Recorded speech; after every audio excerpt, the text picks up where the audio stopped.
I love Fellini. I just was in Rome and met, again, almost 20 years to the day, the niece of Federico Fellini.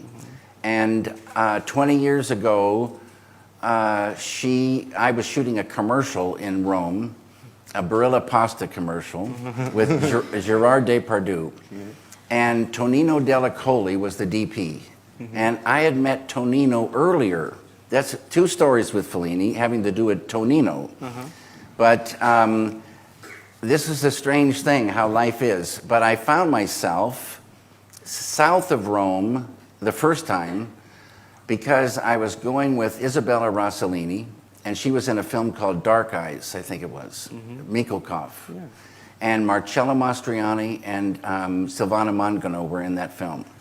I'd worked with Silvana before. She's the wife of Dino De Laurentiis. So we had dinner, Marcello Mastroianni, Silvana, Isabella, and I, in an outdoor restaurant, and it was a mushroom season.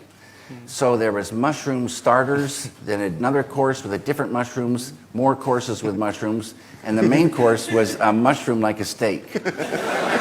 And Marcello Mastroianni telling these fantastic stories. And along the way, he finds out that I love Fellini. Next morning, I come out of the hotel.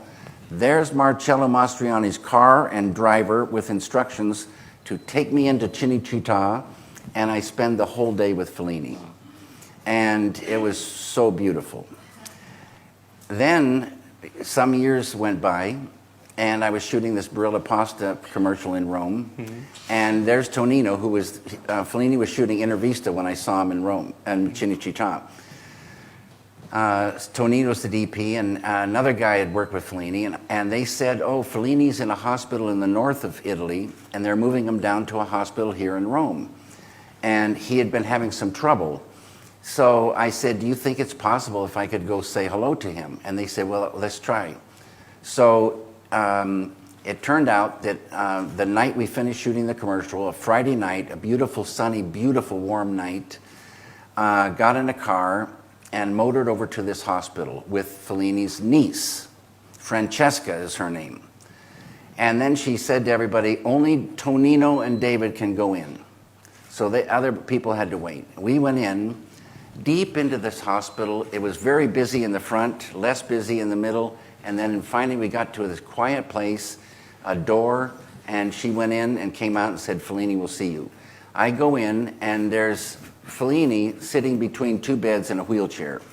And over here is Vincenzo, a journalist. Tonino knows Vincenzo, and he goes to talk to Vincenzo. I go and sit with Fellini. He holds my hand, and we talk for a half an hour. So beautiful. And at the end of the talk, I said, Mr. Fellini, the whole world is waiting for your next film. And he smiled, and we waved goodbye, and out I went. Next day, we go back to Paris, and the next day, watching television, here, Fellini's gone into a coma.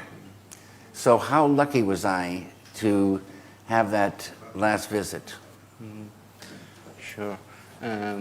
Well, we could ask you the same. The whole world is waiting for your next film. Don't say that. I'm not feeling really well.